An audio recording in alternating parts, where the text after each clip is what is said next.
Okay. I was I was just kind of running up here. Y'all think I should start a fight with them, or should I just What's your like gut say, ghouls? see what they're gonna do? My gut says blast them, but Then blast away. blasting them is Is a like the guard main laying on the dude. ground? Yeah, All this right. this Quite guard hurt. right here is injured. So he's Okay. like he's They like already started it. Oh, he's They shot first. I now understand the layout. Okay. I mean, you Um, assume the Skelly started it, but they didn't do anything to us. I'm I'm gonna blast the center skelly. okay. Go ahead and roll the hit. I got a 20. Nice. Yeah, that absolutely obliterates the skeleton. Wait, he Um, rolled 20 to hit. What's the Yeah, yes, hit. I damage? gotta do damage. yes. Go ahead and Oh, roll okay. damage. Okay. Ooh, not so good. I got 8. Beautiful. So you whip your pistol out and you're just like line up your shot. You hear the pistol track as the pellet comes screaming out of your pistol and smashes in the skeleton, and he dies. Blam. Damn, I'm good. Oh, that's not what I wanted. Oh boy. The world earthquakes. Rumble, rumble, rumble. All right, and then since the skeleton just straight up got murdered, just want to make sure I have this Ayo. properly.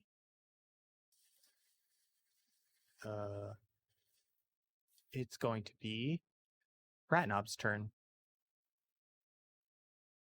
Oh yeah. Do me proud, right now. Bust Yeah, the skeleton in the face. it's pretty much what I'm gonna do. Oh, maybe not. Oh no. Oh, rip. Oh no. Go ahead. I think I cut myself. You're using your short sword, right? Yeah. Okay. I think I cut myself. Go ahead and times have roll you for said that in real damage. life? Quite Roll a for lot. damage. Really? Yeah, roll for damage. Oh man, I feel bad for these skellies now. All right. Yeah, you bring your short sword up and through the skeleton's rib cage, shattering him to a bunch of little pieces, and he dies.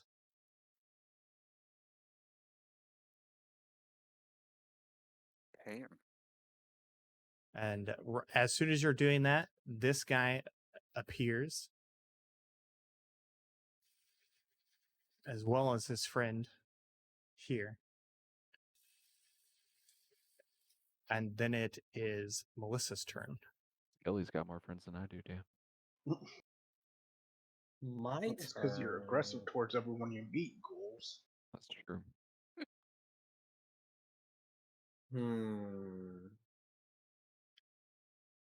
Do I want to do it? I guess I'll try to hit whatever skeleton I can hit. See, what are you're using your Eldritch Blast, With Yes. the cannon. which is 120 feet? I mean, yeah. So basically, you're going for like this guy. Yeah, Who's gonna whichever be one is your- the cleanest shot is what I'm Your gonna take. best line of sight. All right, go ahead. But can initiate. I know, right? Go ahead and roll for damage. Oh, only 3 damage. 3. Ooh. So you kind of like shimmy up to this rock right here, and you kind of lean from the other side, and you point your puppet right at that skeleton, and your skeleton or your puppet has this eldritch blast just emanate from its mouth and smash into the skeleton, and he's pretty hurt. Like, you blast his arm and half of his rib cage off, but he's still kicking. He's still here. Knox.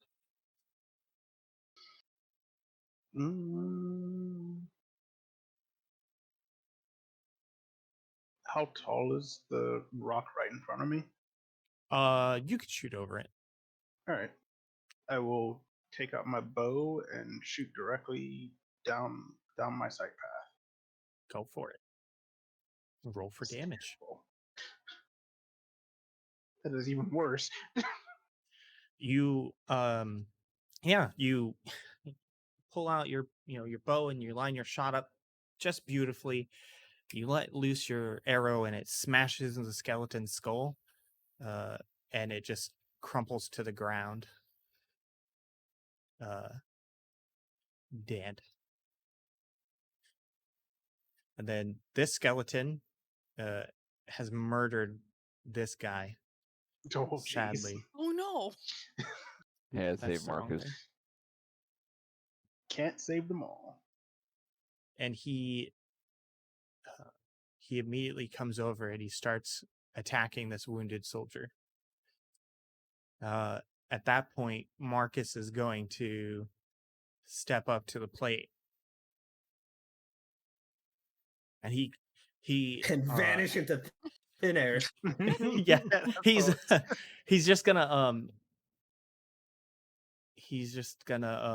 like rush right at this skeleton and just Aw, damn. slam right into him I mean, he could have and just. smash him into the wall, killing him instantly. So this Here I was hoping skeleton, for a nothing personnel kid. Yeah.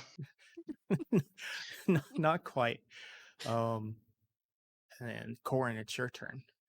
Oh, oh no. Seeing that one skeleton just obliterate that other guard after we had been doing so well made me so concerned. Like confused, like they're so fragile, but they murdered the guard so readily. So I'm gonna run up. Are you pro skeleton? Is that what I'm hearing right now? No. I'm like, are we really that badass, or do the soldiers suck that bad, or what's going on? I'm that badass. No, the That's not even skellies a are just question. classic glass cannons. I guess so. So I'm gonna run up to like 3 squares up straight from where I am. I'm not Nox. Oh, my bad. Tis true. 3 Can squares. confirm. Yeah, right about there. And then I'm gonna lob a produce flame at the skeleton in front of the other guard, going like, oh gosh, I hope I can kill him before he gets to that guard. Okay. Go ahead and roll. And roll for damage. Please, oh please, oh please. Why do you fuck me like this, fire? Oh.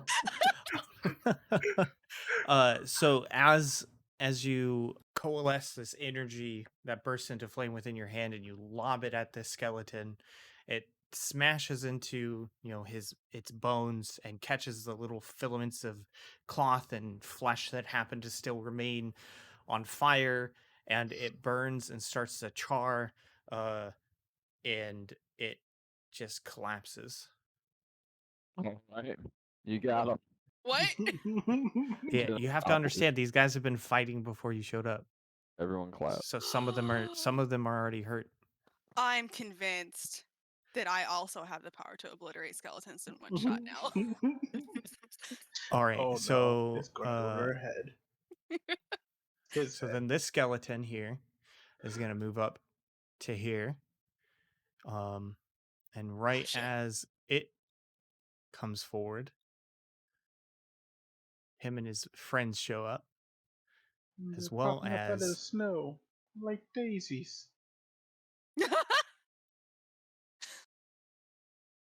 Oh no. Dear God.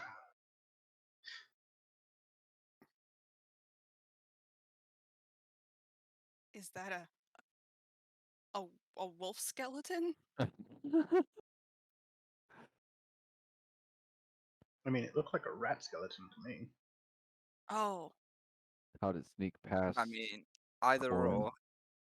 It's obviously out for vengeance, given that we killed wolves and rats earlier. True. yeah, so right as Corin fells that one skeleton, these other 2 skeletons appear here, as well as these 2 zombie wolves. Oh, so it is a wolf.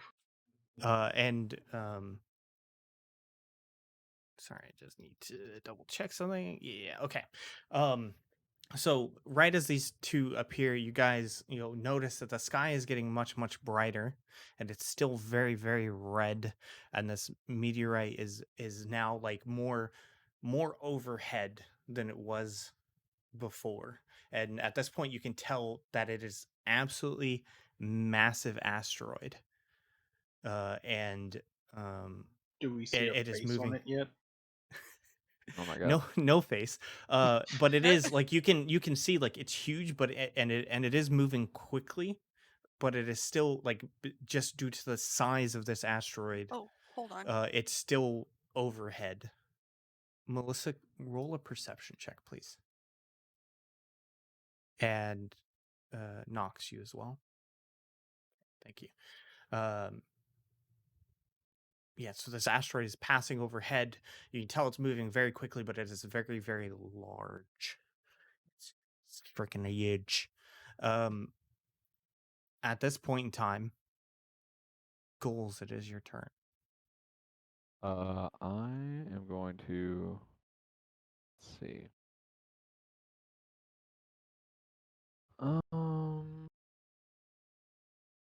Oh, my boy Ratnob's got that little opening there. Corin's not really a front fighter type person. True.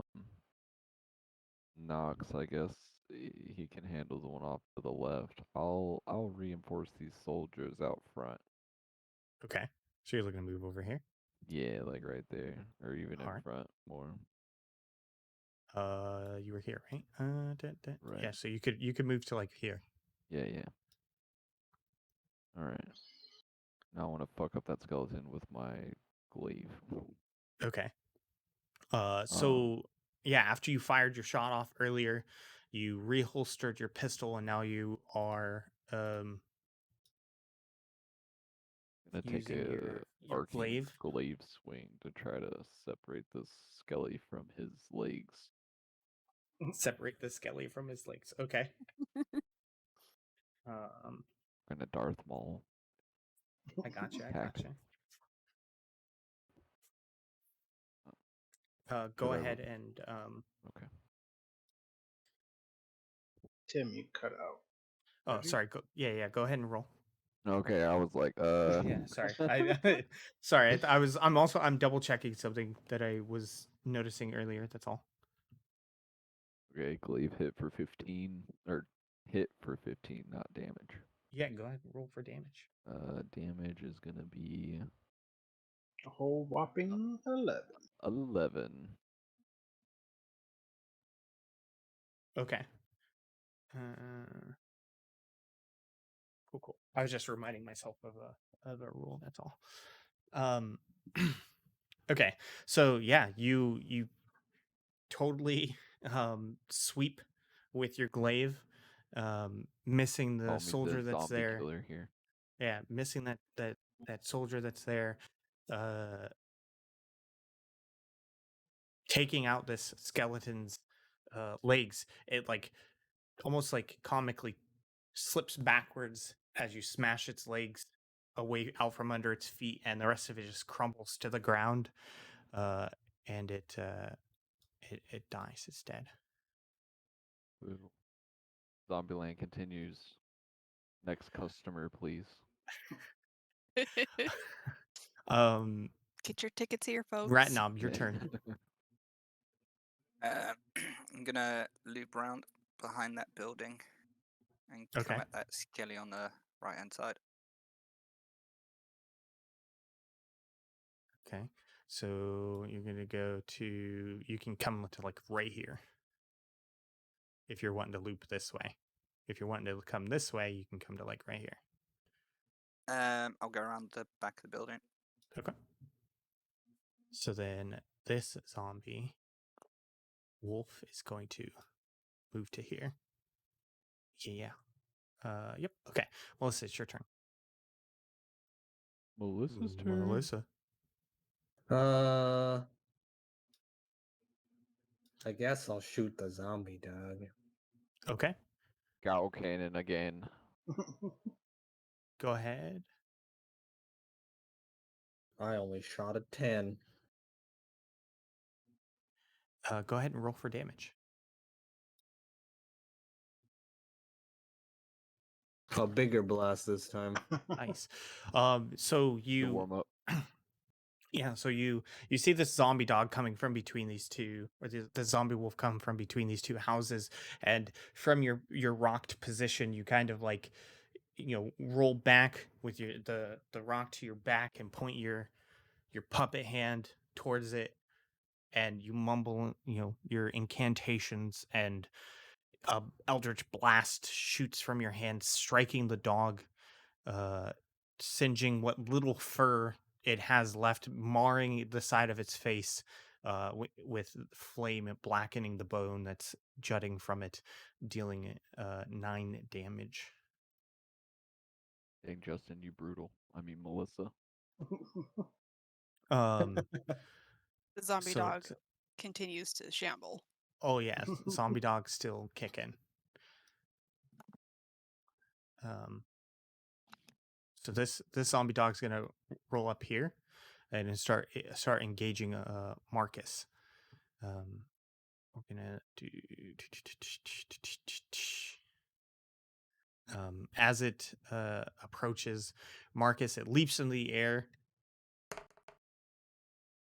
slamming into him.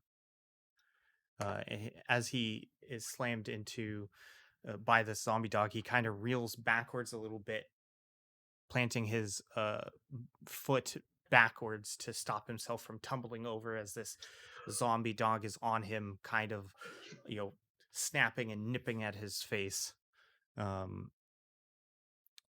At that point, it is the Nox's turn.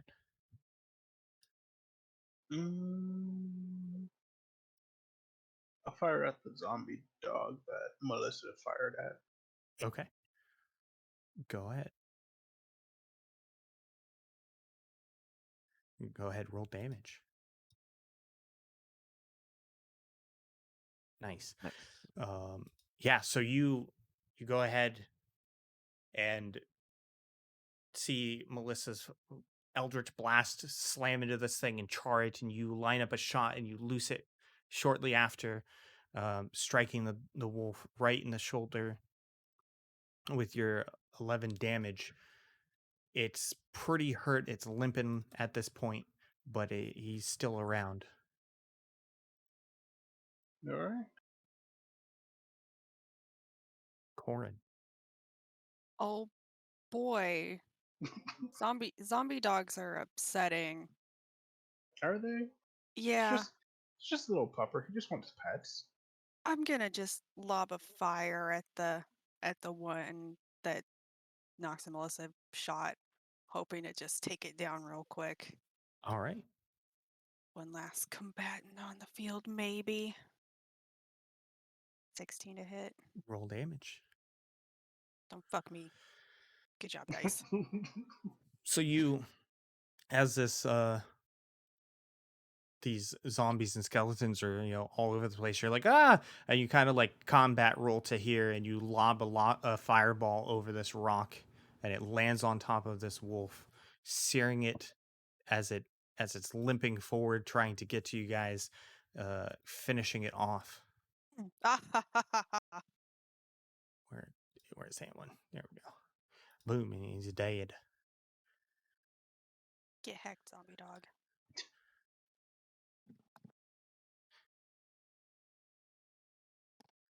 And right as you finish that one off, you notice this zombie coming from the woods as well. This zombie dog.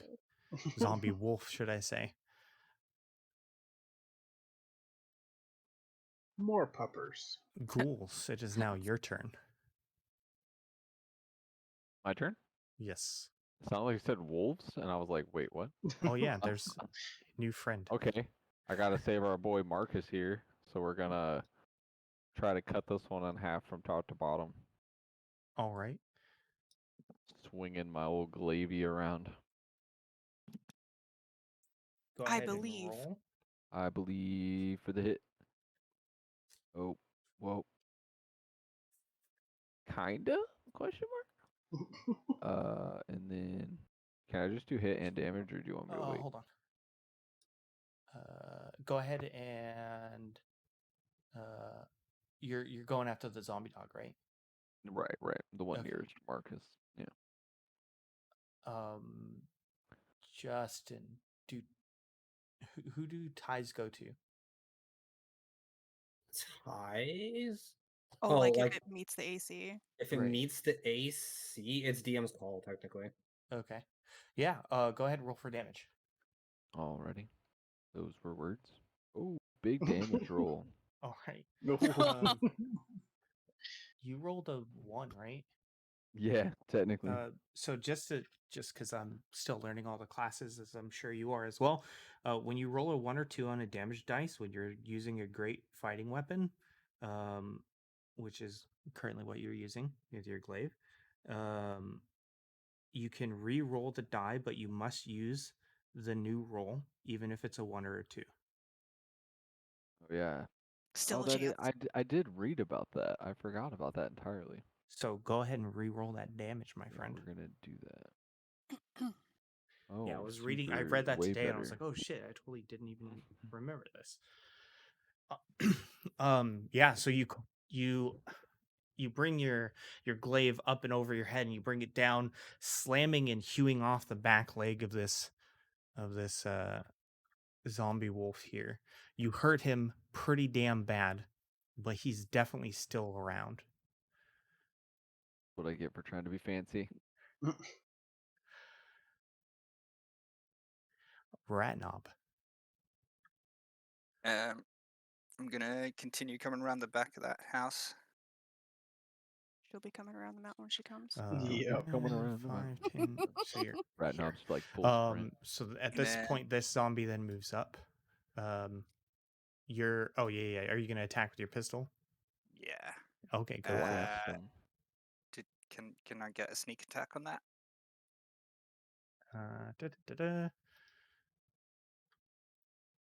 Is that sneak attacks are once per?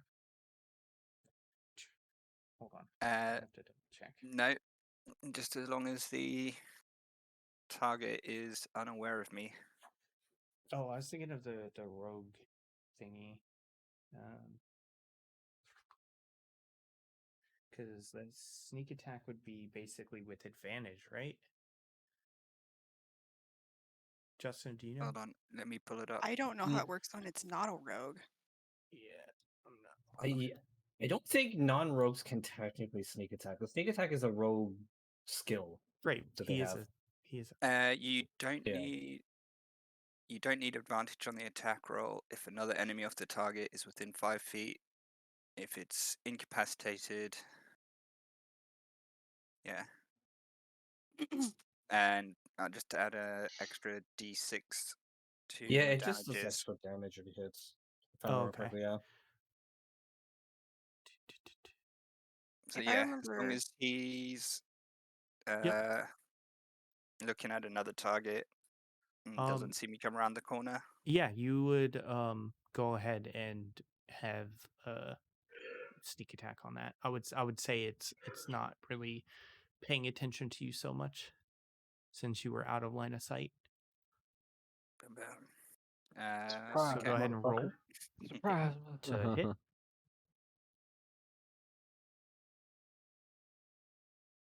And go ahead and roll your first damage. And then go ahead and roll a d6. Just make sure that like when you roll it, it's set to send to everyone or whatever.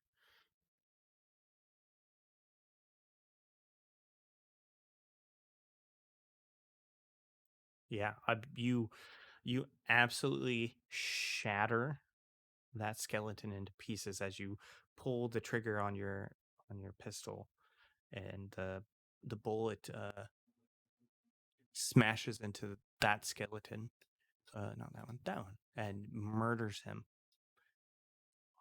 relentlessly. Melissa. Before, yeah. this skeleton's moved up. Can you and Nox roll perception, please?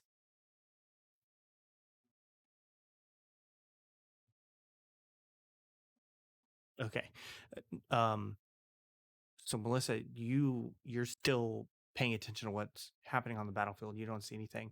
At this point, Nox, you do kind of see this weird kind of glow coming from what I assume is behind you in your pack. Okay. You don't like, I would say, like, you see this like weird faint glow in front of you, or like coming from your peripheral. So like you turn to like look to see what it is, thinking like maybe it's Melissa or whatever, but she's not doing anything right now. And so you notice that it's still in your peripheral. So you're like, oh shit. You like, maybe like glance over your shoulder and you can see, this glow coming from like your backpack. Do I discern a color to the hue, or is it just It's like a purplish bright? tone. Say it again. Like a purplish tone. Okay.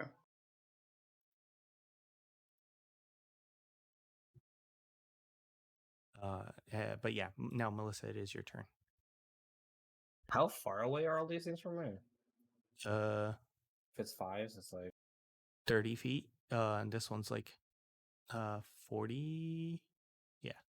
Okay, so the wolf attacking Marcus is what they're doing. Now I'll hit the far wolf. With Eldritch Blast? Yeah. You're gonna have to roll that at a disadvantage. Why? Because you're shooting past Corin and Marcus and this wolf to hit it. Unless you want to try and move to get a better shot. Yeah, I guess I'll move to get a better shot then. Okay. Where would you like to move to? How tall is the rock? This one? Yeah. It's not super tall. It's like maybe a foot. But this does give me a chance to hit Marcus in the back with no repercussions. Oh my god. You're like, you He son of a made- bitch, I've been waiting this whole time. Yeah, he made fun of me. I'm killing him. No, I'll move for a cleaner shot. I'll move right one, up one. Your move is 30, right? Yeah. Yup. So you can move it like here, like one of these. Okay. Or sorry. It's 30 feet?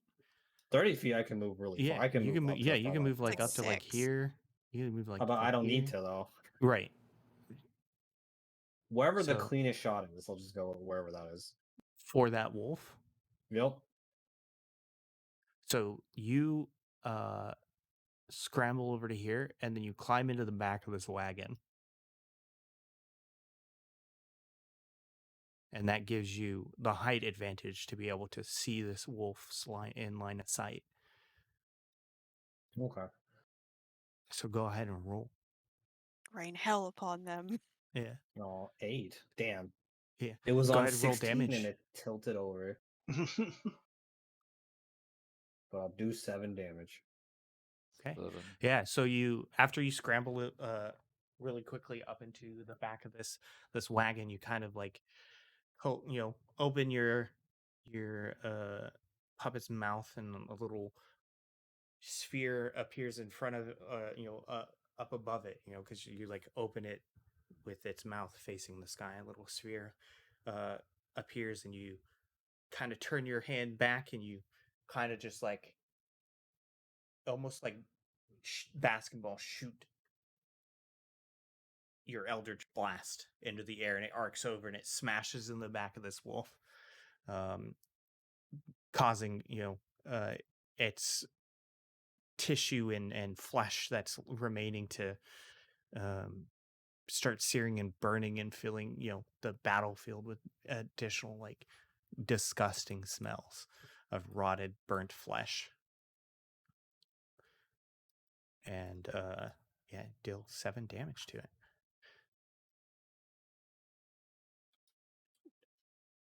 At this point, it's this wolf's turn.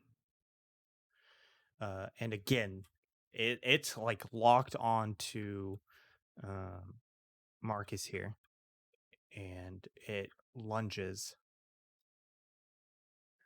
No, come on. Marcus, no. And it lunges at him again. This time a little bit lower because its leg is basically missing.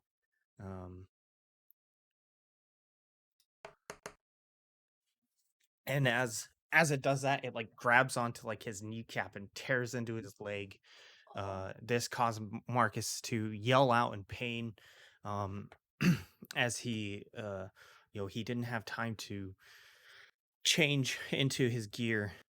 He leaped right into action as soon as things started going down. And he at this point he's looking a little worse for wear. He's not he's not out of the fight yet, but he just definitely can't take too much more of a beating. Nox, now your turn.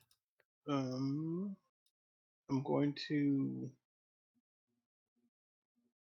kneel down and rifle through my pack to find the source of the glowing.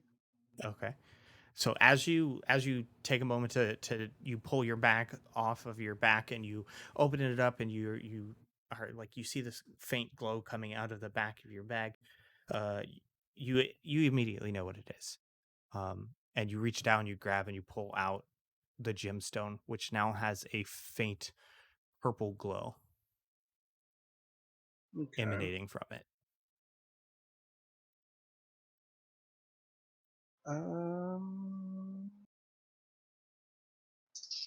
Yeah. This can't be a good sign. Yeah. Well,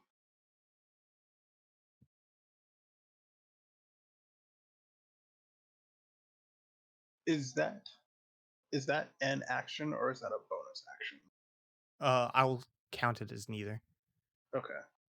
So then I will stow it back into my bag, stand back up, and is this guard on the left side of Marcus still on the ground? Yeah, he's still laying down. Okay. So then I'm going to move to my left so that I'm not directly in. Actually, no, the rock's not. Yeah. Move to my left so that I'm firing over top of the guard So like right at the here. dog in front of Marcus. Okay. Yeah, right there's good. Okay. Go ahead and Fuck you, roll. dice. That was a 20. Go ahead and roll for damage.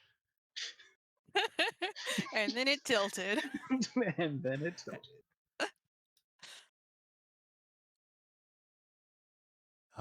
Yeah, so you line up your bow shot just like you always have, loose your arrow, and it slams into the dog's side. You hear a crunch as it smashes in its bones that have been rotting for a few days, and you hear it kind of let out this weird, bizarre, like distorted yelp from the pain, and this thing is looking pretty fucking bad. Like you don't think it's got much left in it, Corin. Oh, and the cleanup work continues, I guess.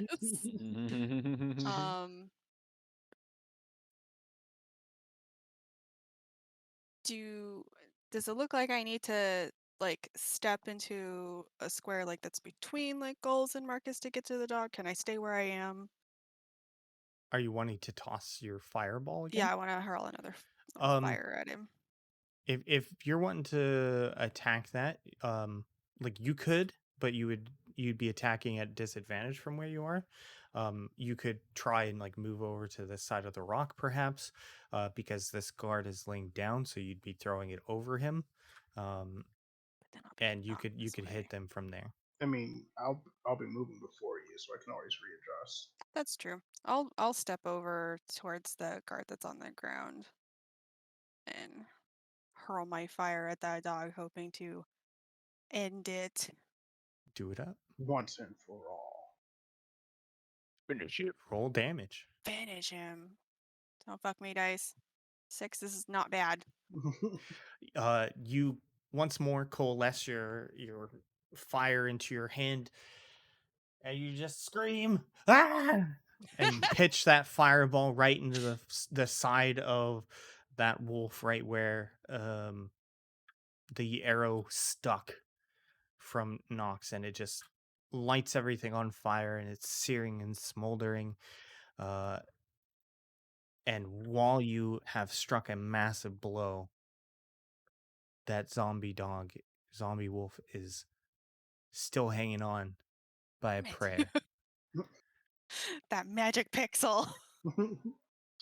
So this zombie wolf is going to start moving this way. He heard, or it heard Ratnob's gunfire, and got and pulled its attention. So now he's like, oh, I want some of that. I want some of that half orc flesh. So he's moving over that way, and then it's Ghoul's turn. All right, let's see here. I want to see. I didn't have any luck with that wolf thing, but Marcus is about to die, huh? Better save Marcus, I guess. I mean, and you're that's kind of surrounded. Is that skeleton almost dead? The skeleton? Sorry, not skeleton. The wolf. The one that's engaged with Marcus? Yeah. Oh, it's fucking hurting. Oh yeah. Yeah. Well, should I? Well, but you said Marcus is on like the brink as well. He's in a bad shape. He's not out of the fight yet, but he's definitely hurting. Okay, I am just gonna, both hands over the head, try to slash the skeleton from shoulder to hip. Okay, go for it. All right, let's see here. I'm gonna do that with my bare hands. No, I'm just kidding. Okay, whatever. Go ahead and roll for damage. Okay.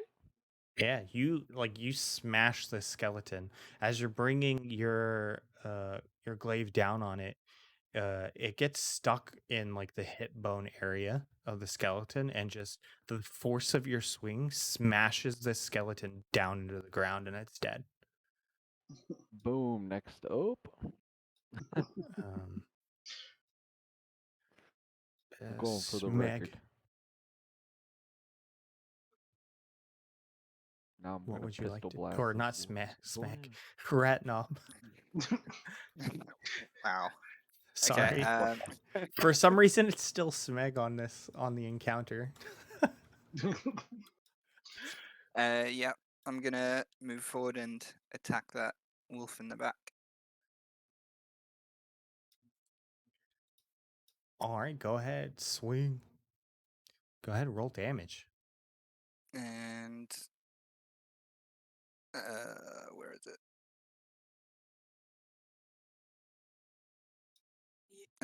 2-weapon fighting. Do I have to roll to hit with the dagger as well? Yes. Sorry, hold on. Yeah. Wait, what? No. So in my actions. Yeah, I see what it. Yeah. Yeah. I just it doesn't mention that you have to roll to hit.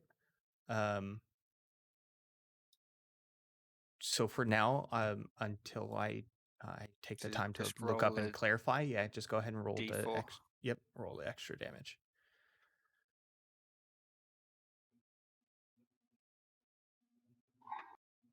Nice. Yeah. So yeah, you rush up as you see this zombie wolf is starting to head towards you. You rush up to him, and you kind of do this like leap into the air as you slam your short sword down into its shoulder and bring your dagger up into its gut, dealing an absolute bonkers amount of 12 damage. You once you've slammed your oops, I just smacked the shit out of my mic. Once you slam your weapons into, because I'm like over here acting it out. Once you slam your weapons into this wolf, it lets out like this ghastly yelp noise and then kind of tries to like jump away a little bit, and like is half crumpled to the ground. He's super hurt, but it's unfortunately still alive. Then at this point in time, you see these boys come out the woods. Oh, are you kidding me? More customers, you say? Melissa, it's your turn.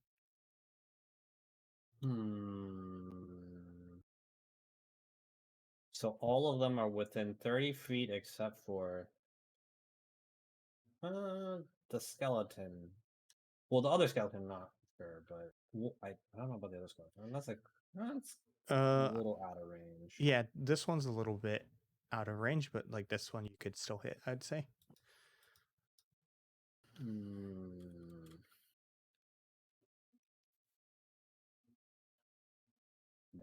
I'll just hit that skeleton.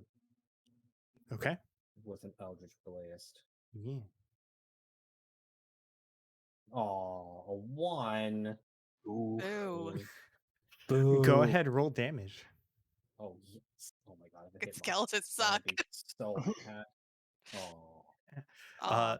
This time, you're being a little flaunty. You're feeling yourself. You're being a little flaunty, and you kind of just like coalesce this Eldritch Blast and do it almost like a little hook shot, and flies over through the air and smashes the skeleton in the face. And for some reason, you think maybe it's like what it was wearing. Everything just spontaneously combusts and it turns to dust, and it falls to the ground dead. That was not expected. At that point, this zombie wolf right here, it's honestly, he's pretty fucking in trouble. So it's running off of base instinct and it just fucking lunges at ghouls. Marcus takes his advantage. Or his what is it called? What's the actual term? Something moves. Attack of opportunity? Yeah, there we go. He's gonna take his attack of opportunity, seeing that the wolf's attention has turned to ghouls for some reason. For some reason. Yeah. I mean, dude, it's timidity. hurt. You've been It's beating fucking the shit hurt. out of it. Yeah. That's true.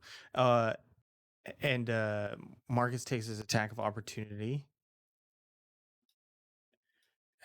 Yeah, he brings his two-handed sword down on top of it, cleaving it in half. And it's now Get dead. hacked, wolf. No damage, 3 kills. Let's get it. At this point in time, you guys notice that like it's gotten, despite combat, like quieter than it was a couple of minutes ago. And Quiet. everyone Too roll a quiet. perception check. Oof. Everyone else in the village is dead. Mildly invested. Perception, you say?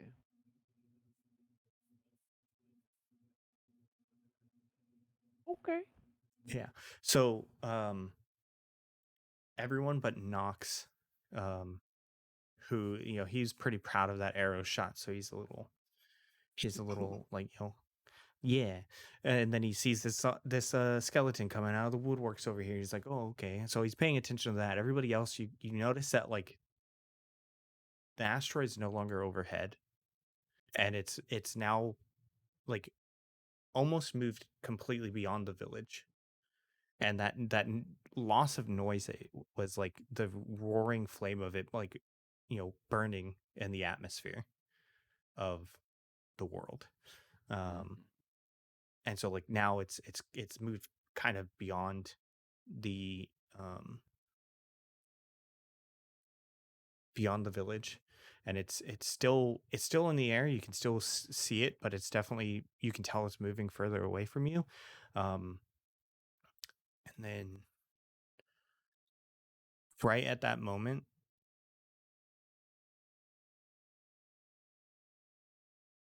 the skeletons and the zombies just drop,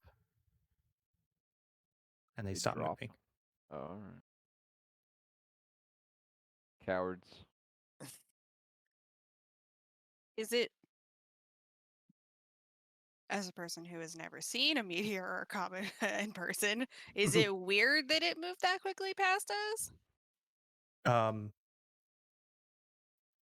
I would say no, because earlier, while you guys were in the middle of fighting, you guys all kind of noticed that like the sky got brighter, but it was still very red, and that like it was overhead at this point, and like you can see it was moving, right? But it seemed like it was moving slow just due to its size Hmm. and its relative distance to you. I don't know if that makes any sense. Yeah. Yeah. But yeah, But how so like, close it got was really fucking weird. yes. Do I still notice the purple hue from the gem? Roll a perception check. Another one. Another one. I'm paying more attention to this gem than I Yes. have that comment. Yeah. Yeah, you notice that the glowing has stopped. Okay.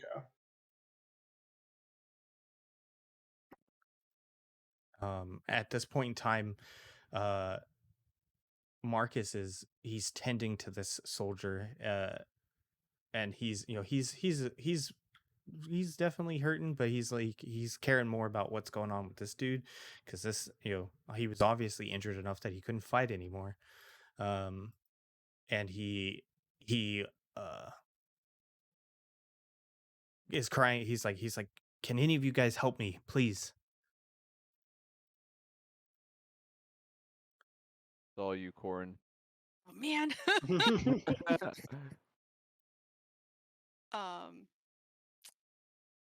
assume he's gesturing towards the soldier. Yeah, like he's trying to like dress the wound that this soldier has suffered, and like, make sure like he's trying to save his life. Like the soldier he's dying.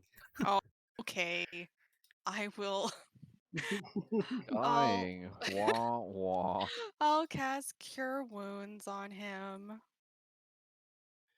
He heals for 8. Get Okay. it with my bandages. Yeah, so you're able to yeah, you cast your heal wounds on him, and it stops the bleeding, and the like gashes that he had close on the outside, for the most part, and he's stable, so he's no longer gonna just die off, but he's still like unconscious. Marcus is like profusely like, thank you, and he like uses his two-handed sword to like push himself to his feet, and he's like, we should regroup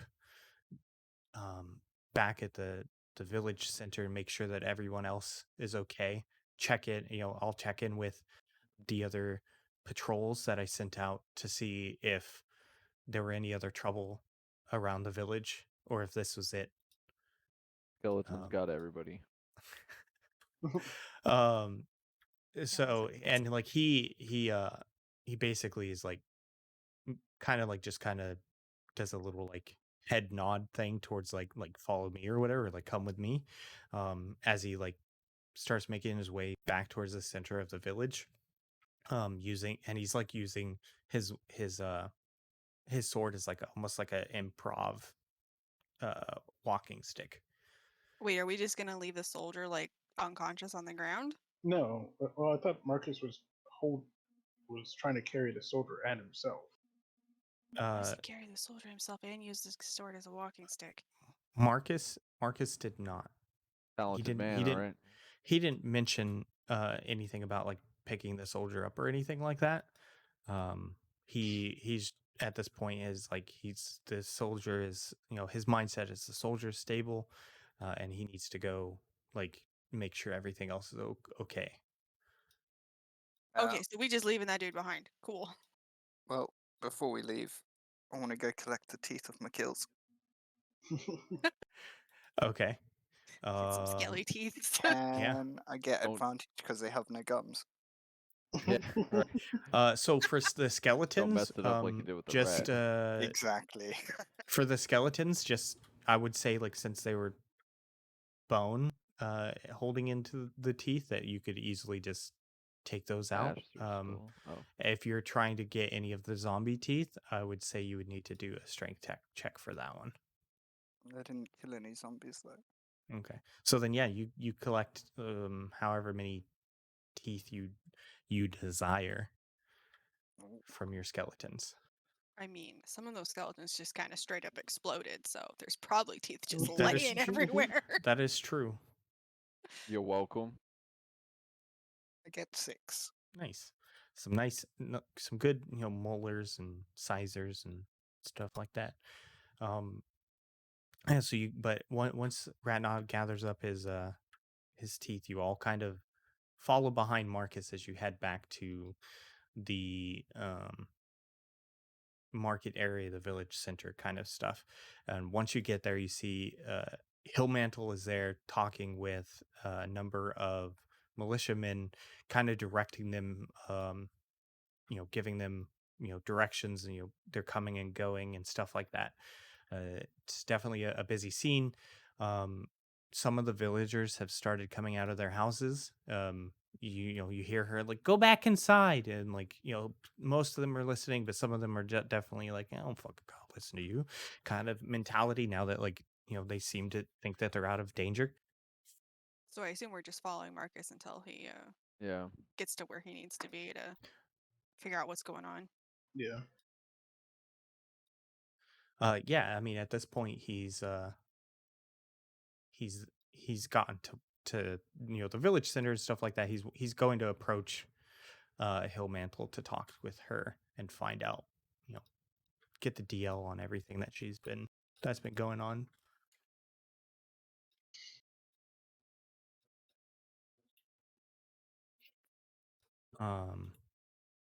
Sorry, hold on one second. When we're walking back, do we see any of the little pieces of the meteorite on the ground that's maybe cooled off enough to go pick up? Yeah, please.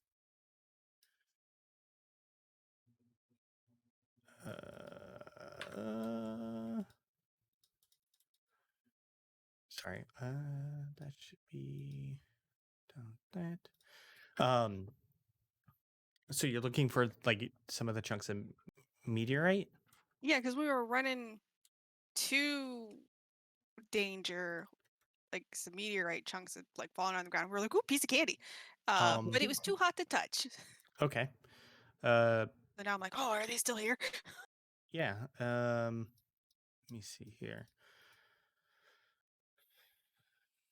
So as you're walking along, and you're keeping an eye out for any chunks, you get to the point where like you can tell there were a bunch of like small impacts in the area.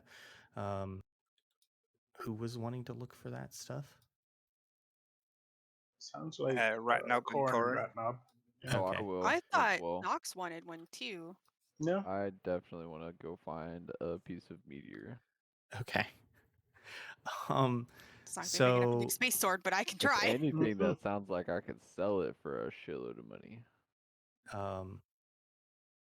Is this a religious holiday with this thing? no. Exactly. Set up a pilgrimage and charge people. Yeah, I'll just say like as you're walking along, you come across the spot where like it's very clear where like the chunks hit into the ground. And go ahead, all three of you, do a custom roll. Do a d6. Let's see here. Roll a d6. Yo, Got a goals fire. here Okay. with that Um, 5. Yeah. I really So want a ghost also roll it too. Ratnob and Corn, both of you find a chunk of this meteorite in the ground. You got to kind of dig and shift the dirt around a little bit, but you find it, and you find about a baseball sized chunk. The both of you, Ooh. ghouls. You happen to see one of the like surrounding or nearby houses, like their steps were smashed, and you went over and you checked it out, and you find a football sized chunk Woo. of this metal or this material. All right. Time to set this up as a religious icon of some kind and charge people to see it. It's the summertime, summer comet. Either way, Oh, we're rich boys. you're like trying to name it, or what are you asking? Yeah, Corn? I'm gonna put a little description in my inventory. Oh, yeah. If you Or does the comet have like a name? yeah, I've mentioned it before, so I'm not gonna say it again. What? Yeah. Take notes. And then let's see, yeah, I would just say, if you're wanting to leave a note, just say that it's like meteorite from like midsummer. Because at this point it really just depends on what you want to do. So you guys get those, and you walk a little bit, come around a corner, you see at this point in time, because 8 days Marcus in my notes, obviously by the didn't. way. Good. Then Marcus, at this point, Marcus didn't wait for you guys. Like he's not gonna wait for you to pick up your chunks of rock. Give me like a second, Marcus. I just saved your fucking life. And so like he sees you guys walking up, and he says, Hillmantle ended up taking charge here while we were fighting, and she says that nobody has anything unusual to report, and that there weren't any other instances of fighting anywhere else in the village other than that one area. We're both in agreement that this has something to do with the ruins you found within the mines, or the mines themselves. How zombie dogs showed up or zombie wolves showed up, I don't really know. What did you guys do with the bodies that you had found when you went on the patrol with the wolves? We left them there. I No, don't quite remember. we Left covered them for them. nature. We We buried kicked some them. leaves over them. That's Yeah. probably where they came from then. And he quickly turns around and yells at a militiaman to come over, and he barks some really quick orders to ensure that like anything found dead needs to be burnt, and to like spread the word. And the militiaman's like, yes sir, goes about his business, and he then turns back to you and he says, thank you.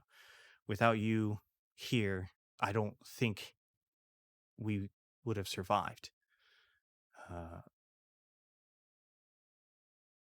Seeing as I saved you personally, you're welcome.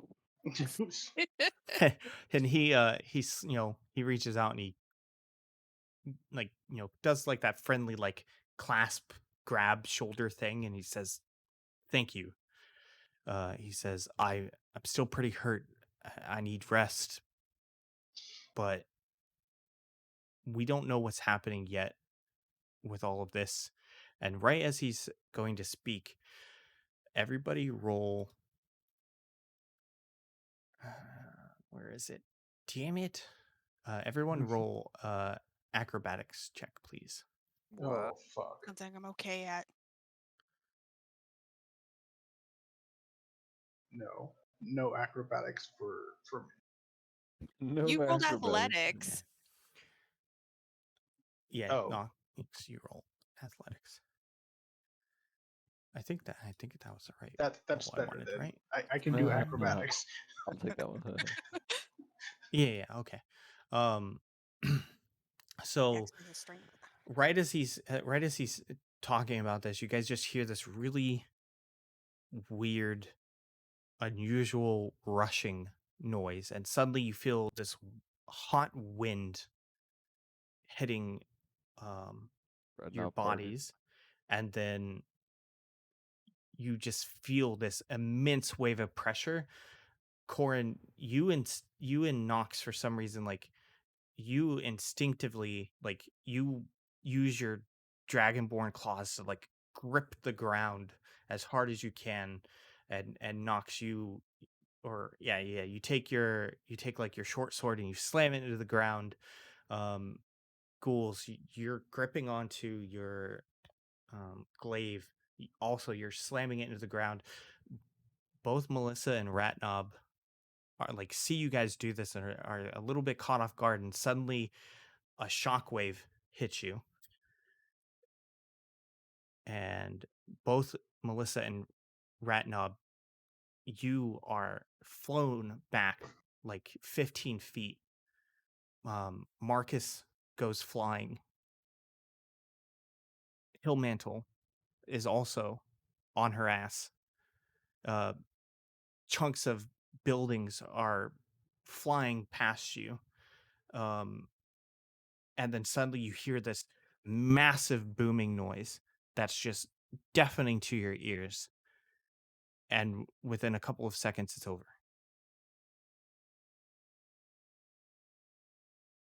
All right.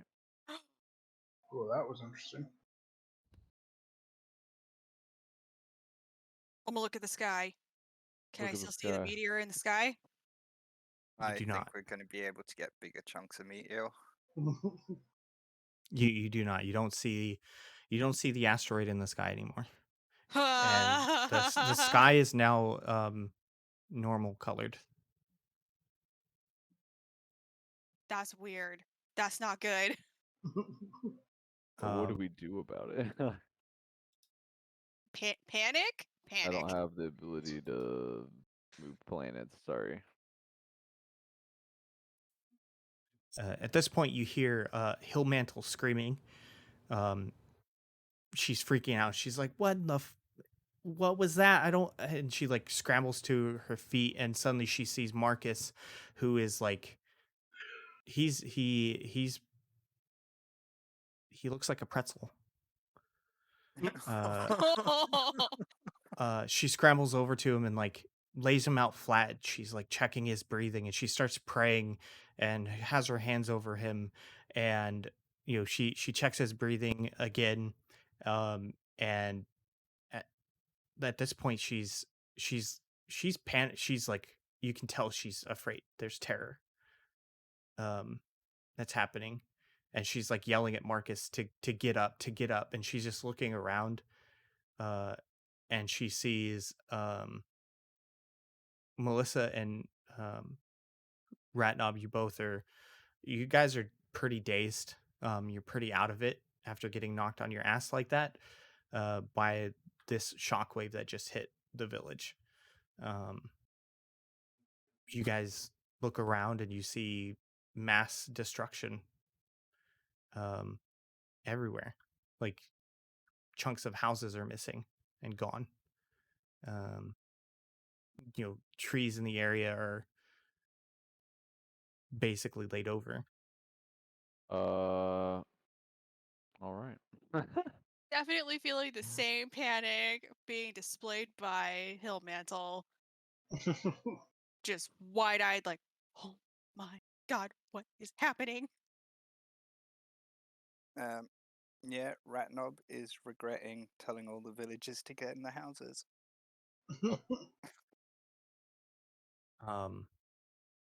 At this point, I am looking Hillmantle for more skeletons to murder. casts a spell on Marcus, and he starts like coughing, and she's like, oh, thank Freya. And like she tries to like prop him up a little bit, but I mean, this is a big dude compared to her.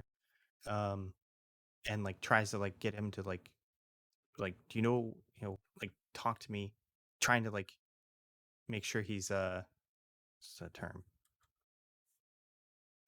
Coherent. yeah, there we go, coherent, um and stuff like that. And she looks all up at all of you, and she's like what happened? Like, I don't understand. And where did the meteor go? You live here. You tell me these things. These are all very good questions. She, None that I it, haven't answered. she snaps back at Goals. If I knew the answer, I wouldn't ask you. And she gets up, and she like takes off like a part of her like priestly garb, and like bundles it up and puts it under Marcus's head. And she starts like rummaging around the village looking for other people who need help. Uh, she said, like, as she's doing this, she basically is like, we appreciate everything that you guys have done so far. I'll rally the militia and we'll start looking after everyone. But we need to know what happened here. Perhaps you can find answers. How so? You guys are from a bigger city, further away from here. Maybe someone there will know something. It's quite possible. I don't know anybody nearby. We'll have to go to the nearest city, I guess, see if they're affected. Or we could go back to the guild hall, make it all the way back to the capital city. Yeah. Pretend like it never happened. Yeah, I agree. No. No. I mean, we've got business to take care of back at home anyway. We'll just go back to the guild hall, pretend like it never happened, wait for all this to blow over. Hillmantle It already blew over. is Hillmantle is like shouting at this point to like, there are militiamen running around trying to look for guidance and stuff, and she's shouting orders and stuff like that. And she says, if you're not gonna stay to help, please try and get answers. And then she goes back to doing what she's doing. All right, time to go, guys. Would All of this them be a knocks, bad time alright. to ask about our pay? Oh yeah. Are we making money here? We found, Probably. well, did we ever find the adventures we were sent out to find? No, we're pretty sure they're dead. Well, pretty sure, I mean. Uh, Are you guys talking to Hillmantle? No, I'm no, walking. I think we're like talking to amongst ourselves. Okay. I'm walking. We were walking? Yes, Where are you walking? back home. Okay. Knox has had enough of this shit. It's fucking weird. No, my next course of action is to go home and see what's going on with this glowing gem that's in my pack that I haven't actually told anyone about. Okay, so seems you guys are wanting to like basically heed what she was saying and leave, right? Yeah. Sure. Okay. So you have a couple of options for getting back to Matrusa, and to the Feral Drink, and that is to obviously traverse by land to the Moonlit River, cross it. There's a bridge there, and go to Azalea, and then you could then see about maybe chartering horses or continuing on foot along the river to Matrusa, or you can once you get to the river, you can see about maybe chartering some sort of river passage to down the river to Matrusa. Going by foot will take you about a week and a half. Going by boat will end up taking you um,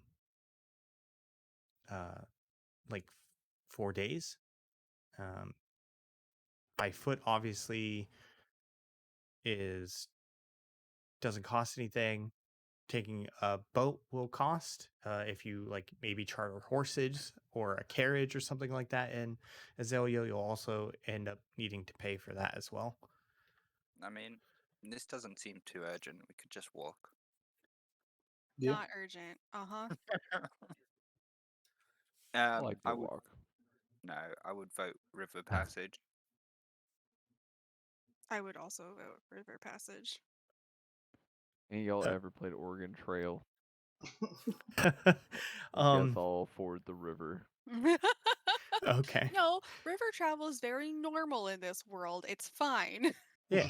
Alright. So you guys make your way over to the Moonlight River, cross the bridge without any incidents or any issues, and you find a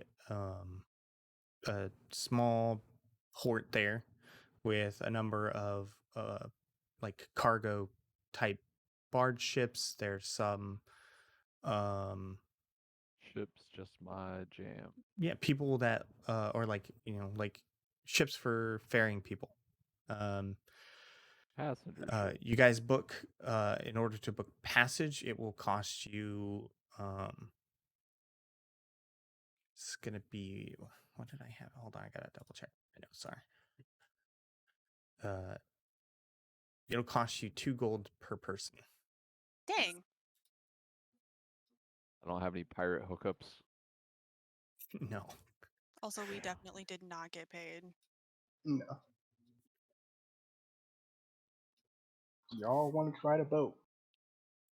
I did ask about pay, and y'all were like, "This ain't the time." Well, well, well. Uh Well, we haven't technically left yet, I guess.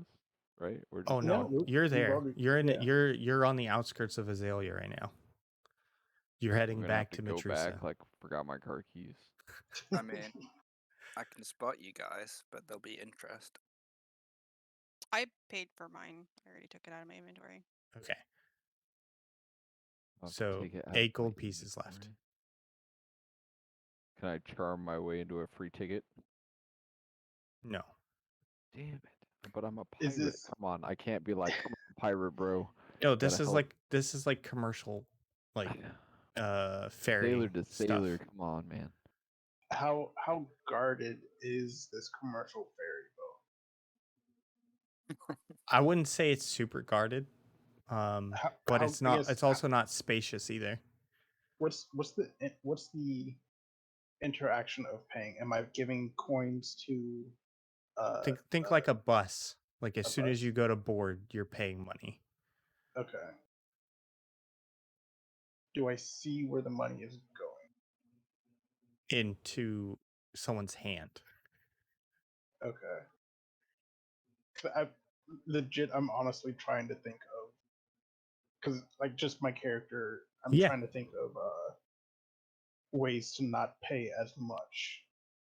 Oh, that's I totally kind of- understandable. Yeah. I kind of want to try my sleight of hand just because, kind of for shits and giggles, and it kind of works for my character. But I just need to know like the setup of how I'm handing over the money, if I'm actually handing it to a person or if I'm just putting it like in a box of some sort. Yeah, no, you would be putting it into their hands. Okay. So sleight of hand. What is that again? Key, Fey, Trance. I'm not seeing it. I'm looking at I'm not looking at your character. Is that a trait you have? It's just a skill. Yeah, just a skill. It's down by stealth. And Oh. survival. Okay. I thought you were talking about okay. I thought you were talking about like you wanted to use like a trait or something like that.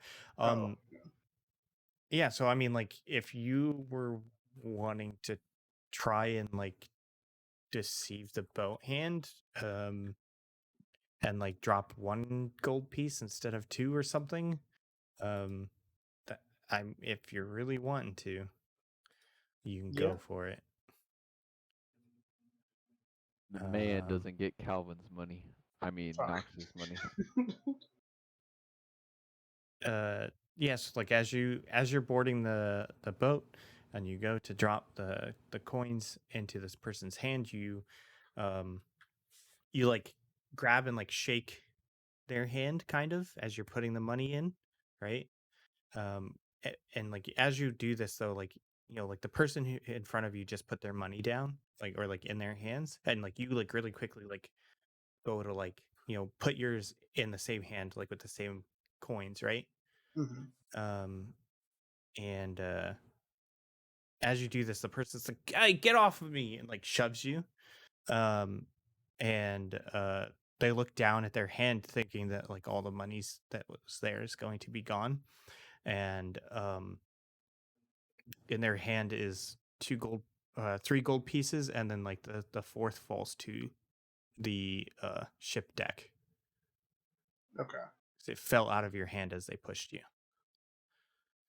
And the ship deckhand like picks up the fourth gold The piece. drop piece. Okay. Yeah.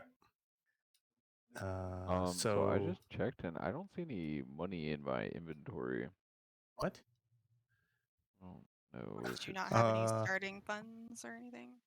God damn it. supposed to be a 1 GP. I don't know. No, hold on. You should definitely have more than. Yeah, you should have money. Hold on. I don't know why you don't. Let me see here. It should I be am here. of the Buddha. I am not. Because I was thinking, like, if out of all of us, like, I would probably have the least money because I've been like this weird hermit. Okay, you're a fighter, right? Yes.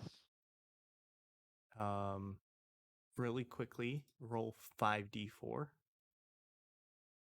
5 D4s. Uh-huh. D4 and oh, apparently I just have to click it 5 times. 2, 3, and 4, and 5. So, you should have 8 gold pieces. you should have 80 gold. 80. What? Yeah. Ooh. Starting wealth for a fighter is 5d4 times 10. I guess he's a pirate. That makes sense. Ooh. Got that treasure. I think I started with like 15 gold. Yeah, I only same. started with 5, so Y'all need to relax, y'all need to alright? I'm not. penny pinching How did over here. you guys determine your gold? It was just there, Yeah. and I mean, I honestly assumed that was how much I got because I know when I was rolling my character sheet, I chose the poor class, so I didn't really question the low amount. So I mean, that's fine with me. I can look into it and like make any adjustments that are needed before the next session. But yeah, I'm like looking at the handbook and it says wealth by class for like start under the starting stuff. So I think your backstory also like Factors might into it. affect it and factors stuff like that. into That's it. true. Which is like what I said. Like I chose the poor status class for Yeah, for my so maybe that backstory, had an so. effect. But I'll go through and I'll double check, make sure everybody's stuff is set as it should. That way there's not any issues on Maybe that we're hand. not quite as poor as we thought we were. So True. No, I'm just hella rich. All the money is Melissa, mine. did you pay your fee? I'm gonna try to convince them to give me a child's discount. Okay. Damn Go it. ahead. Forgot my student ID card. Nobody takes me seriously. Yeah, so you go up to the deckhand and your little puppet pops up. It's like, "Hey there, old shit. How about a child's discount?" And he looks at you and he says, "I don't know who you belong to, but if they don't pay me my money now, I'm throwing you over the board." Damn. Savage. Puppet's gonna stare at him and be like, I'm gonna eat your entrails when you're asleep. Yeah. That's great. Just pay me my gold. Hmm. And he holds his hand out for the 2 gold. I will toss the 2 gold towards him, but I will not hand it to him. I will toss it to him. Okay, yeah, you take your 2 gold out of like your bag, your coin Or purse, at or him, wherever to you be keep exact. it, I'm and gonna yeah, throw it and at like him. you're using your puppet hand, and your puppet just kind of like almost like throws him up on like at him, and like it like tings off of his chest and like onto the ground, and he's like, Pick it up. oh, like he gets pissed, but he's like mad, but he's like picking up the money because he's like more concerned about that. So at this point, everybody's on the ship, and you guys make your way down and along the upper Duskin River into Valgaius's Mirror, and then safely make it to port within Matrusa. Assuming nothing stupid happens, There's, we rested on the way. Yep. Yes. You would be, you would definitely be rested, and you'll need to expend 4 days of rations. Oof. Oh, the boat doesn't feed us? What kind No. of crock is this? 2 gold and they don't feed us. Ration. Yes.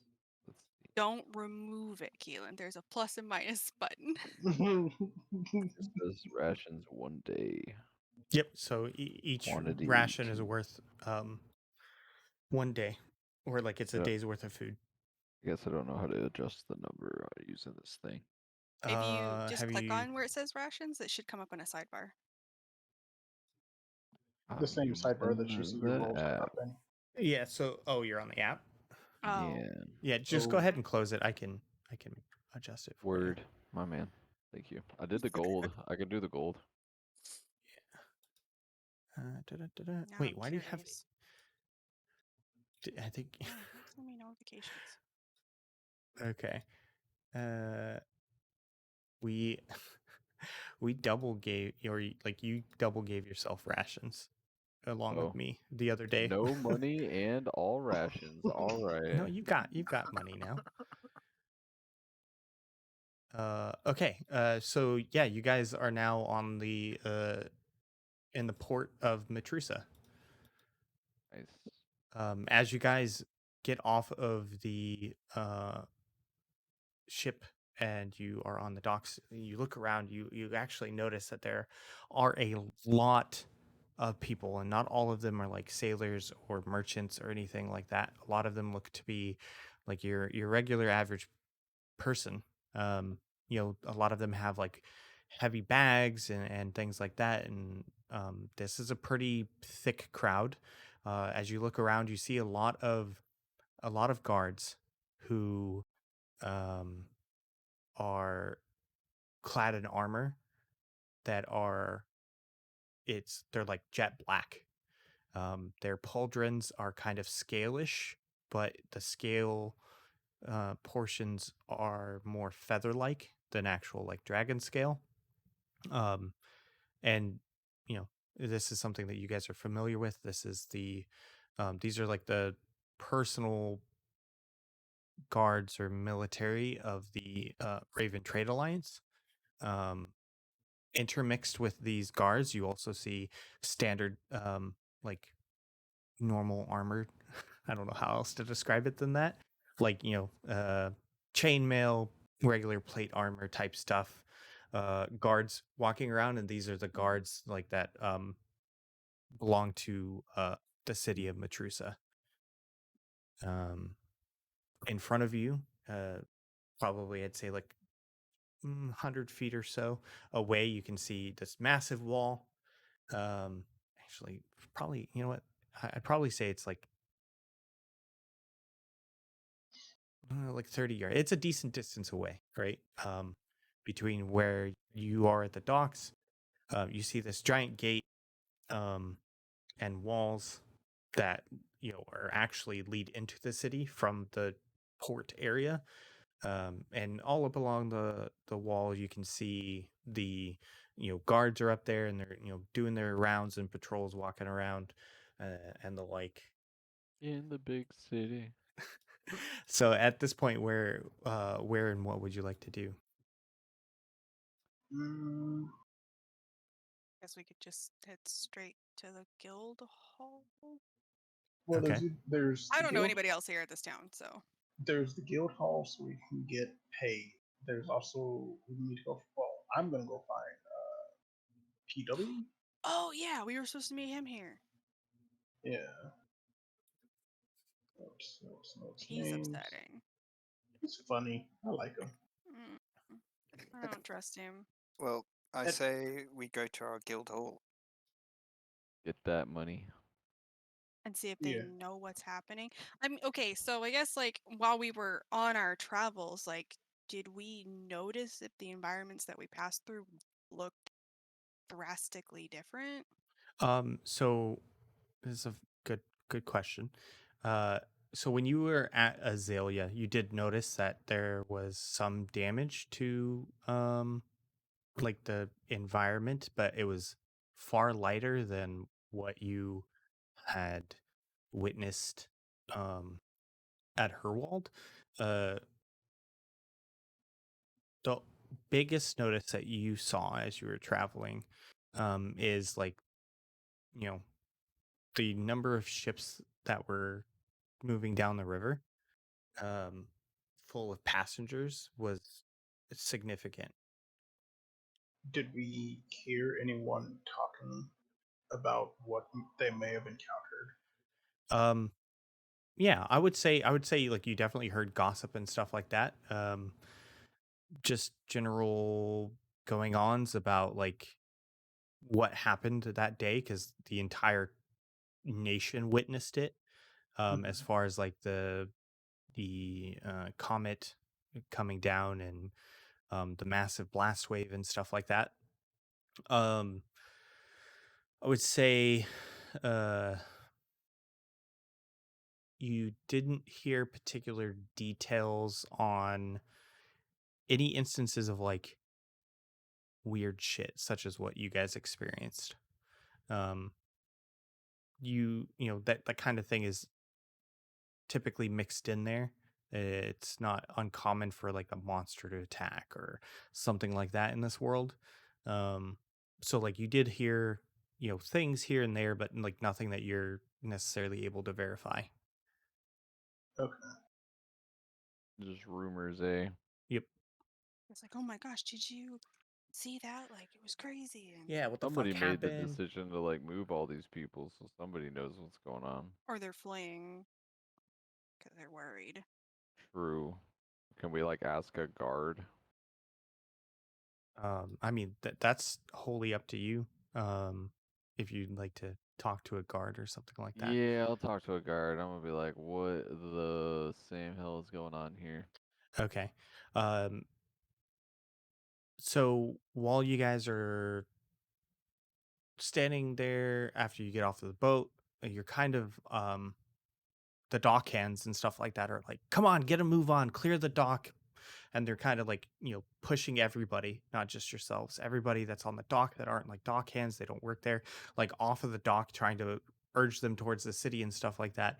And as you guys start clearing the dock, you hear a voice that's booming over everybody, or trying to, that says, form two lines, form two lines. If Matrusa is your home, stand in the right. If you're not from here, stand to the left.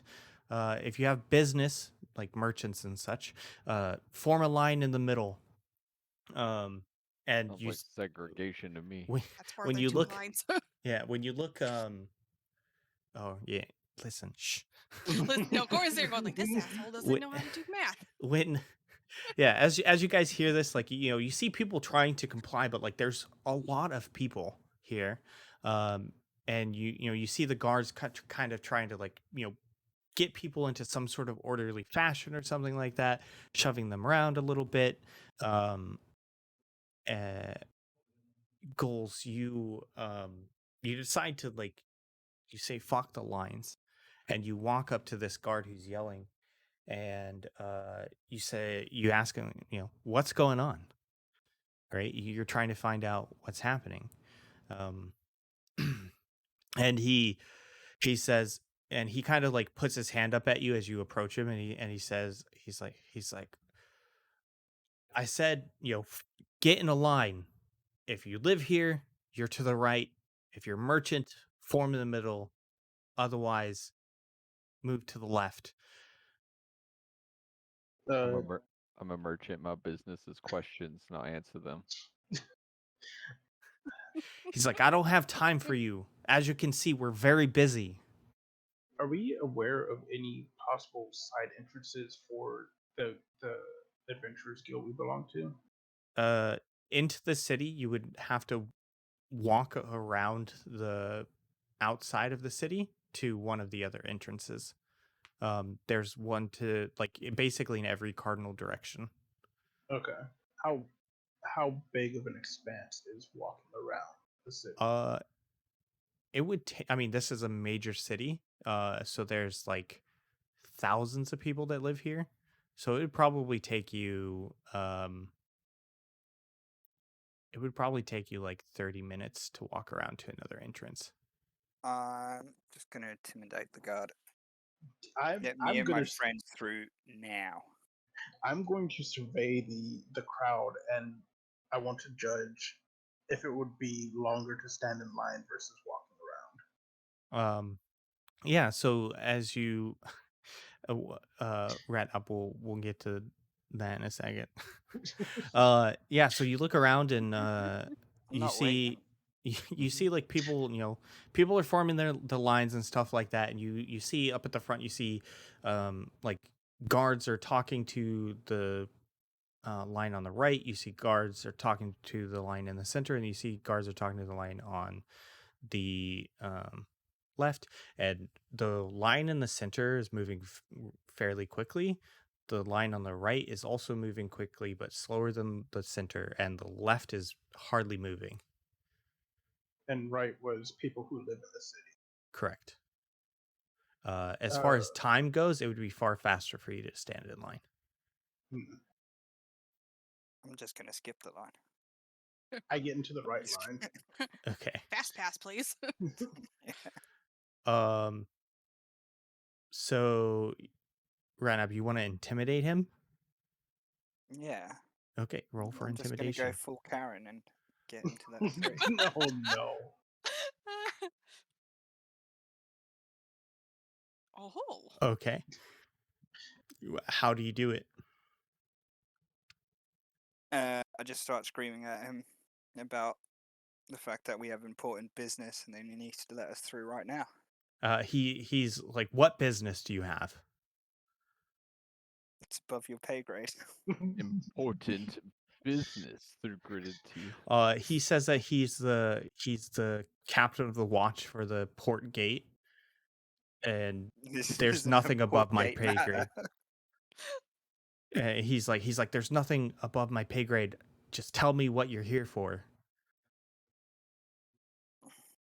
Like you could tell, like he's just looking for answers at this point. Like he's not demanding that you stay there, but he's looking for information. I don't want to tell him anything.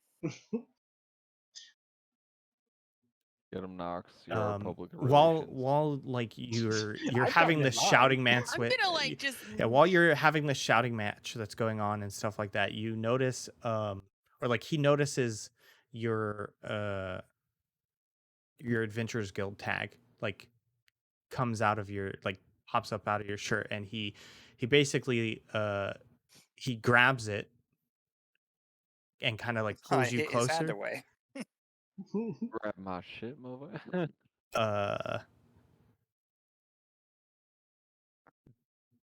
The tag tears off with the chain or whatever it was wrapped I on. clock him in the jaw. All right, so who all is with Ratnob right now? I'm not gonna let my buddy go in alone. I mean, He did just Corin grab is my not shit. about confrontation. As soon as the screaming started, I was gonna like kind of like hunch over towards one of the lines and be like, "No, I'm totally over here now. It's fine." I'm not with these guys. I don't know who these people are. I'm so embarrassed. So as you go to like swing at him, he grabs your arm and just shoves you towards the gate, and he then throws your tag over to another guard who puts his hand to it And he just nods to the other guard. He said, "Get the fuck out of here." And the other guard tosses your tag to you. Nice. Intimidation success. Go team confrontation. I mean, Ratnob's the only one through. What? I thought I was right there with my buddy. Come on. Yeah, but Ratnob was the one who's intimidating. I don't know if you can correct me. I added Were you to the intimidating for everybody, crew. Ratnob, or just yourself? I mean, it was just myself. Okay. I'm in so, line. Yeah. Melissa, where are you at? What are you doing? Oh, I'm using my minor illusion to mess with people in the crowd. Okay. Terrorizing innocents. Corin, where are you at? I probably would have been hanging back with Nox, especially after the screaming starts. I'd be like, Okay. just wait in line, it's fine. Yeah, so Looking the just lines, the chagrined. lines have been moving at their paces and stuff like that. Nox, you get to the front of the line right as like Ratnob gets shoved towards the gate entrance, and the guard says, "What's your business here?" Returning adventurer. He said, "Let me see your tag." I present my tags. And he puts his hand over it, and like you can see, he's like casting a spell. And he's like, "All right, go ahead." Thank you very much. Corin, you step up. He says the same thing. "What's your business?" The Adventurers Anti-ticket Guild, and I'll puncher. just like sheepishly hand him my tag and look a little like shy. Same thing. You can see he's like casting a spell, and this is like checking. Basically, he's checking like the information that this little crystal gem thing is holding.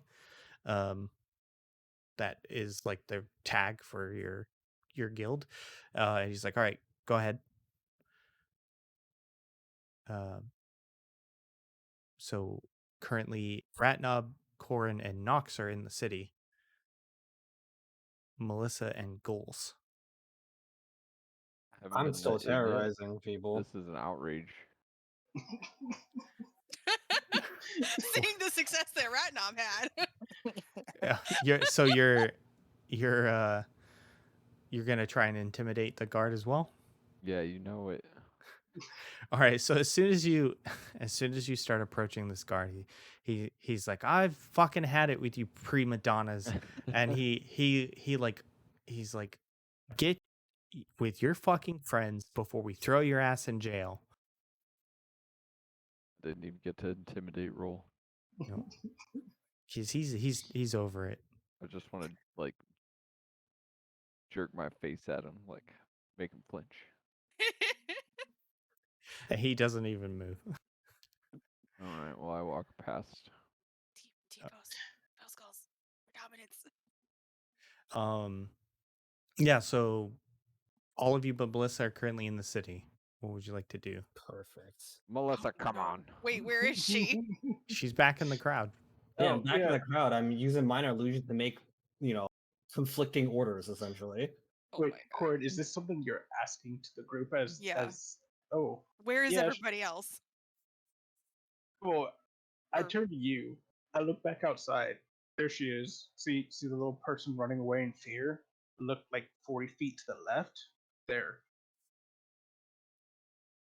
Oh my god, are you kidding me?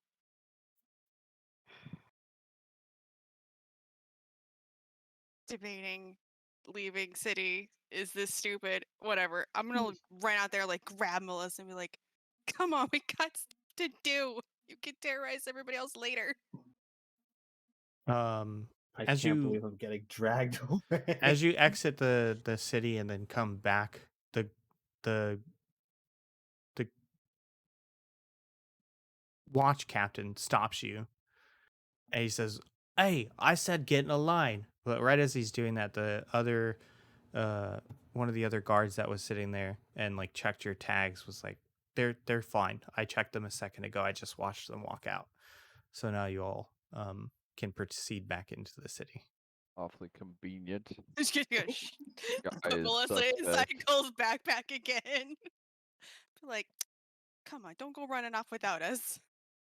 You stay in here, and we. Pat, pat. All right. So now you're in the city. What would you like to do? Head towards the Adventurers Guild. All right. Yeah, I would vote for So the Yale too. Adventurers Guild is over to the west of the city. You guys are, making your way through the streets. You guys are not overly familiar with the layout of the city, but you know your main streets well enough that you end up, you get to the Adventurers Guild, and again, on your way there, you're noticing that there are a lot of people in the streets. Um, a lot of people are talking in very panicked tones and stuff like that. And you walk into the Farrell's Drink, which on the outside, you um, as you approach it, it looks like it's a tavern. Um, and at this point in time, you guys can go ahead and open those docks and take a look at the uh, first bit there of the stuff you know. And to think if we'd called it before then, we again wouldn't have reached the dock. Probably not that piece. First thing of stuff you know. Yep. For me, it's at the very Or top just of you my can just look dock. at all like anything that's in the stuff you know. That you can read all that. It's pretty basic. You guys, we've talked about it before. There's only one thing in there that hasn't ever been mentioned, but we're gonna go over that right in a second. So yeah, so you guys walk up to the Farrell's Drink, and you guys, it looks like a regular, like normal type tavern, but its doors are definitely much larger than your average door. You guys push the doors open, you walk in, and you just see, as soon as you walk in, you see a huge seating area with like almost like picnic table style seating and stuff like that. You see a bar over to your right that has a bartender or a couple bartenders and bar seating there. And it's packed with other adventurers. All sorts of people are there. And then over to the left hand side is a set of stairs. And this is just to give you an idea of the overall layout of the Farrell's Drink. Uh, so the bottom floor is all basically like social. So open seating, you can get food, you can get beer, whatever. Up the stairs on the first flight, uh, there's a landing. There's a door on the far right hand side of this landing. And then prior to that, there's two hallways. And down these hallways are other doors. And then there's two sets of stairs in the back that go up to a third, fourth, fifth story. It's a pretty tall building. Um, um, you guys have been here before, so you're relatively familiar. Second floor has the guild rep offices. And the third story has basically like temporary living quarters for adventurers. The door all the way to the right hand side is the door that goes into the guild leader's office. So as you guys walk in, immediately you guys hear a voice calling out to you, and they call all of your names. Knox, Ghouls, Ratnob, Melissa, Corin, and like you guys look over to this voice that's calling for you, and you see Holly Nightstone. She's your guild representative. Holly is a young tiefling woman with deep purple skin, void like black eyes, and dark blue hair falling to about her shoulders. She has horns coming out of her forehead that curl up and backwards to the side of her head, similar to that as a ram. All right. And she's very excited to see you all. Yeah, head over to her. Wait, is she calling to us like while we're in the tavern part, like just to Yeah, like? yeah, and like Oh, she's okay. down in that area as well. She noticed that you had walked in, so she like stood up and she's like calling to you. I walk over to her. Yeah, I'll walk over to the table. Okay. So she greets all of you, like she she gives Corin a hug. She pats Melissa on the head. She gives Nox a hug. She gives Ratnob a high five, and she gives Ghouls a high five as well. And this is all like based off of how she thinks you would want to interact with her. He is correct. Ratnob did not want to hug. Corin is okay with hugs, but is also not used to them and doesn't know how to react. She Like, accepts well, this your doesn't half happen awkward often. hug. Yeah, so she's like, "How are you? How was your time? Things are crazy around here, huh?" Just shaking my head. It was bad. And she's like, "Well, since you're back, I assume you finished your contract?" Yes and no. Okay, well, let's head up to my office and we'll talk about it. And she like starts heading up towards the stairs, leading you all back to her office. As you walk in, it's a pretty clean office. It's got plenty of seating for everybody to sit down. And she immediately says, "Okay, so you guys were assigned to go over to Herwald and perform routine patrol duty to help protect them during the Midsummer Festival." Boy, did that not go as expected. Yeah. And she's like, "But you said you yes and no on completing it. Can you what happened?" Well, we did our job. We patrolled where we needed to. Okay. It sounded like there was more than us that were sent there, correct? I would have to check with the other guild reps, but it's possible. At this point, I turned to Corin. Corin, do you still have those other dog tags? I do, and I'll rummage around in my bag and give Holly the dog tag that we were able to find. Okay. She takes the dog tag and she turns it over in her hand and she says, "Oh, Yeah. I think so. While we were out there, we finished our patrol. We reported back to the village's notes. Where are you? The village's militia leader, and he had informed us that the other adventure party that was sent out there had disappeared. So we went out looking for them. This is all we could find of them. So we're assuming that the other ones are dead. You might want to let their guild rep know. oh." After that, And she's a little definitely like shocked, and she nods and she's like taking notes while you're talking and stuff like that. Continue. After that, we found a stone. We returned to town. The meteorite got big. Yeah. Things Yes, it did. things were spawning near us because it was really huge next to us. There were zombie dogs and skeletons reanimating constantly until the meteorite passed our location. Oh, wow. I also noticed that the gem we found, I proceed to pull the gem out of my bag. Her This eyes thing, get all big. She's like, "Oh, wow." it was glowing the closer the meteorite got to us, and then once the meteorite left, it stopped glowing. Yeah, I was gonna say it's definitely not glowing now. Yep. Um. Okay. Yeah. I mean, it's.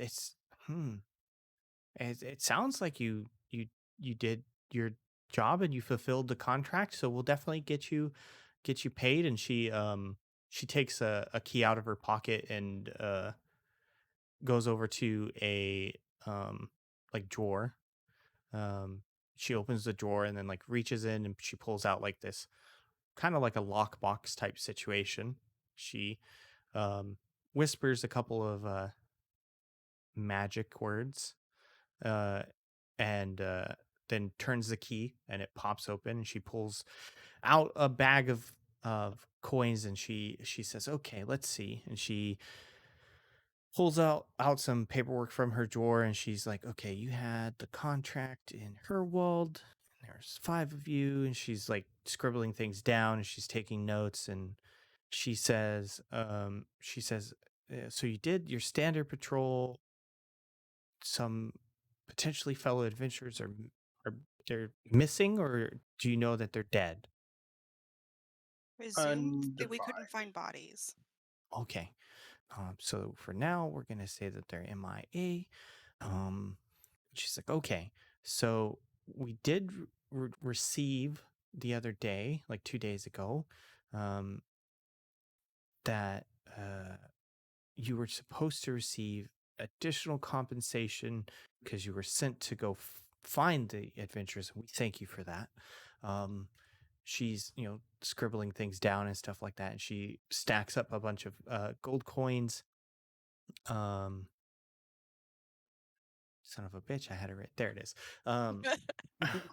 She stacks up a bunch of gold coins in a stack of 5, and she kind of like shoves them across the table, and she says, okay, there's 25 gold pieces here per person. You had an extra bonus of 5 from the village. That's unfortunately the last bit. Apparently they got hit really hard over there, so they said their apologies that they couldn't pay anymore. So we each get 25 total, or is it 26? 20. You all get 25 gold pieces total. Okay. Woo. So you can And go I ahead and will add take that. my gold pieces and bail. Now that you guys have gotten paid, I want to quickly establish cost of living. Like, how lavish do you guys plan on living? This is up to each and every single one of you individually, but this comes down to basically like your weekly expenditures. So buying, paying for like housing and board, food, things like that. If you don't know, wretched is basically like you don't have any money, which means you're not buying food and stuff like that. Squalid is you're spending 1 silver piece a day. Poor is 2. Modest living is 1 gold piece a day. Comfortable is 2 gold pieces a day, and wealthy is 4 gold pieces a day. And aristocratic, so like your nobility, a minimum of 10 gold pieces a day. A day. A day.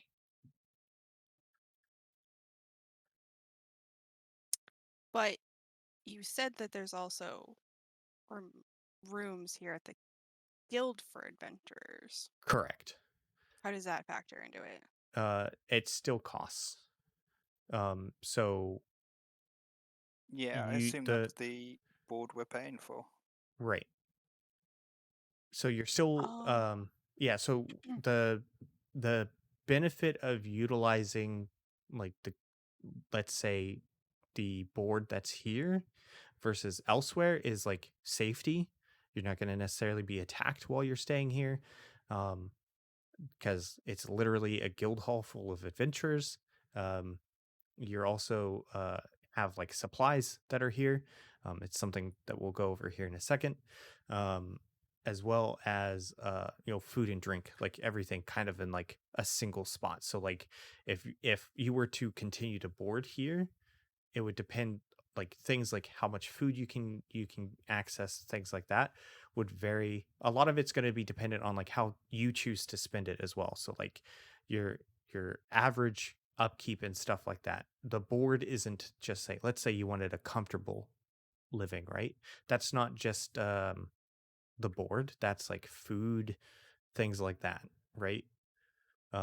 Would be covered under that sort of thing. That of course will like vary depending on where you go. So like comfortable living in Alessa, the capital, is going to cost more. But here, that the prices are pretty standard. All right, I'll just And do what the one above modest, comfortable. yeah, So 2 gold Yeah. pieces a day. And so like essentially How many gold pieces did we just earn? 25. 26? Oh, 25. So Yeah, like so I'm sitting here that'll going like, I don't think they're paying us enough. yeah, so I mean, so like that's one Yeah, job. I'm going That's for- one job that's I think that's like 20-ish days. Or sorry, not 20, like that's like 2 weeks, I think, worth of like cost of living, so to speak. So obviously you're not gonna not do work for 2 weeks, and you're not necessarily gonna go to hit all the strip clubs up and waste all your money. But Spend all the money. but that's of course entirely up to y'all. But just go ahead and let me know like what you want to set your um lifestyle expenses. And this is of course like you can also uh adjust this. I'd say no, I don't want to say like you can adjust it every time we play. So I'll plan in times to like do follow up, I guess. Like maybe after like every mission you guys do or something like that. That way, like if you're like running low on funds and you're like, I'm gonna downgrade my room or something like that, right? So I can definitely take that into account and plan for those sort of things. Alrighty. Yeah, Ratnob's going to have to go for the poor option. Oh, okay. Let me get I that think Corin would go down. for the poor option, both to be like money conscious, but also because like used to living in forest and doesn't care. Yeah, Nox is used to living as a poor standard. I So want treasure. Calls us like, if my room isn't gold plated. Exactly. Okay, so Corin, you said 4, right? Yeah. Ratnob, you said poor as well. Yep.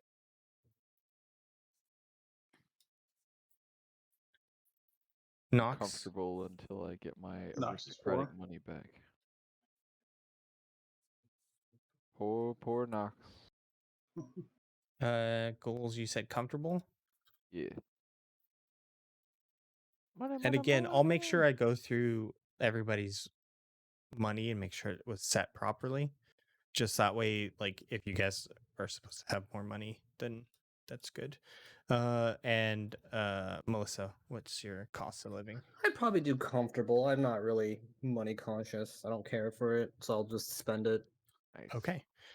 So you guys accept your payment from Holly, and she says, our guild leader is about to speak to everyone pertaining to the events that took place over this last week. He's requiring everybody who is currently available to attend. After that, feel free to speak with speak with the A&S vendor, which is the armory and supply vendor, downstairs, so that you can get any gear or supplies that you might need before you head back out. There's the guild board downstairs.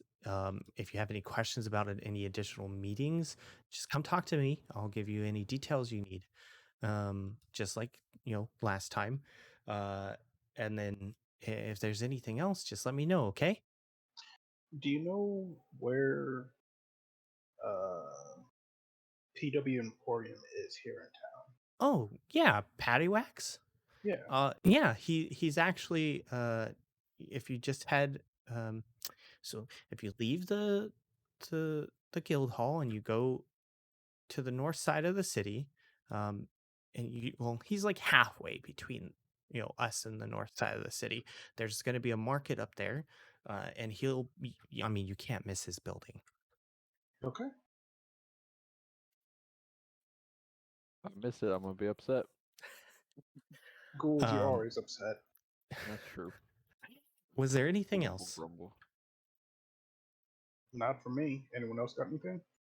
Oh, that is all from me. Awesome. I always try and help as best I can. And she like stands up and she's like, now I'm gonna head downstairs and find me if you need me. And kind of like kind of waiting for you guys to stand up and head out as well. I get up. And Okay. Can't wait to get out of there. I gotta go. Yeah. So, right, I know it's a little past 12:30, but I just want to do this one thing before everybody leaves. So you guys get out, you go downstairs back to the guild hall, and you find seating while you wait for the guild leader, and you all level. hooray. Nice.